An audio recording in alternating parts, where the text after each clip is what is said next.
Other time I like to spend on carpentry, I read. Is that true? That you do Yeah, well, that was carpentry? something that I've been learning, I've been picking up on, yeah. Yeah, it's something that's been kind of...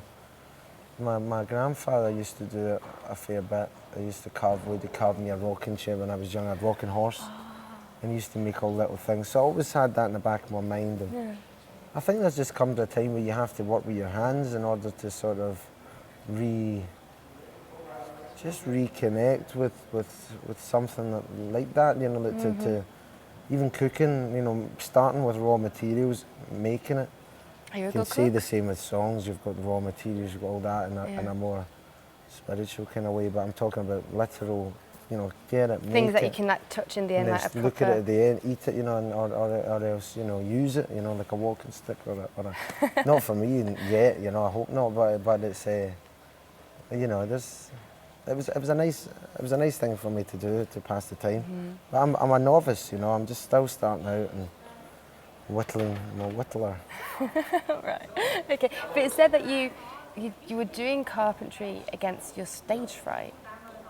Have you got stage fright? Is that true? You don't seem like a guy who would have stage fright. Stage fright? No, I mean, going on stage, still seems to me like one of the most unnatural things in the world. I thought I'd get used to it, but it's not so much. The nerves are always healthy. You just got to hope they turn into adrenaline, and they don't sort of paralyse you. You know, Yeah. if they do that, then you're in trouble. So, but usually they turn into the adrenaline, and then that's what sort of creates the atmosphere in the show. But you know, I still yeah, very nervous when I go.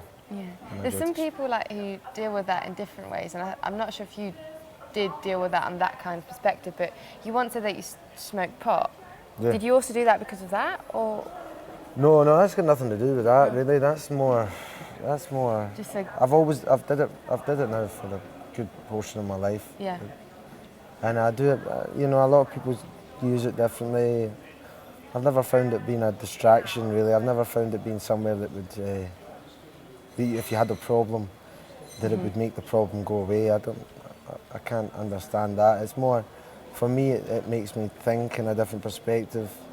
It kind of opens up a third eye for Yeah. me that and gives me, you know, A I don't further know, gives me an inspiration. empathy and an understanding towards certain things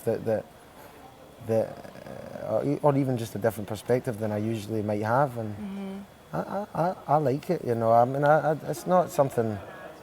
Look, it's not something to be abused. Yeah. You know, it's the same as anything else. You've got to find your balance. But It's all about the balance in the end. well, yeah, you know, sometimes you can let that go out the window. You know, sometimes you indulge, and Yeah. then sometimes.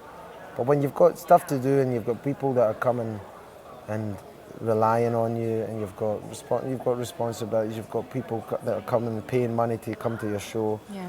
You know, taking the time to come to your show. You got to do the show for them and not just for you, because you know nobody wants to come and see somebody struggling through their show. You Yeah. know, they want to see somebody in their stride and it's given the best they can. Yeah. So that's when it comes to that, the balance is important. Yeah.